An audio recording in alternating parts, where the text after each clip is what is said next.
मैत्रिणींनो, भांडणं फक्त गावाकडच्या बायकाच करता का? तर असं बिलकुल नाही.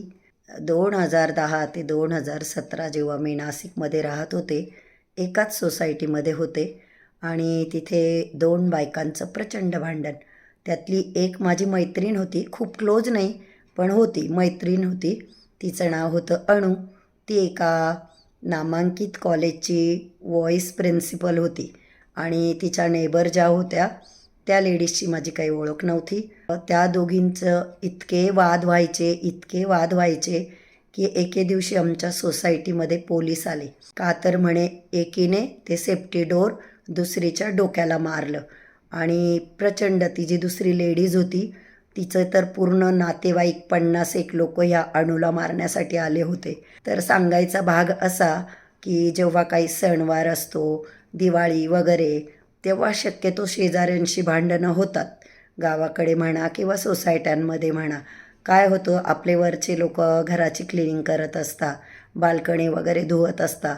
मग आपल्या बाल्कनीत कपडे सुकत असतात किंवा घासलेली भांडी सुकत असतात. मग ती घाण होतात. मग भांडणं होतात. तुमच्यामुळे आमच्या बाल्कनीत घाण झाली, आमचे कपडे घाण झाले, भांडी घाण झाली. किंवा मग एका फ्लोअरला दारं असले तर मग काय तर तुमच्या मुलांनी आमची रांगोळी पुसली, तुम्ही चपला इथेच का काढल्या आणि मुद्दाम हाटीवाद करता. किंवा मग अंगण वगैरे असेल घराला तर मग काय तर तुम्ही तुमचं घर धुतलं तर तुमचं घर धुतलेलं पाणी आमच्या अंगणामध्ये आलं, तुमच्या वाहून आलेल्या पाण्यामुळे आमची रांगोळी धुतली गेली. किंवा तुम्ही गाडी तुमची इकडे पार्कच का केली, तुम्ही तुमच्या मुलांना शी करायला आमच्या घराच्या भिंतीला का बसवता. असे अनेक अनेक वाद होताना मी बघितले, लहानपणी पण बघितले गावाकडे आणि इवन इंटिग्रेटेड सोसायट्यांमध्ये पण बायकांना मी भांडताना बघितलं आहे. पण मला हेच म्हणायचं आहे, सणासुदीचे दिवस असतात, सर्वांनाच साफसफाई करायची असती.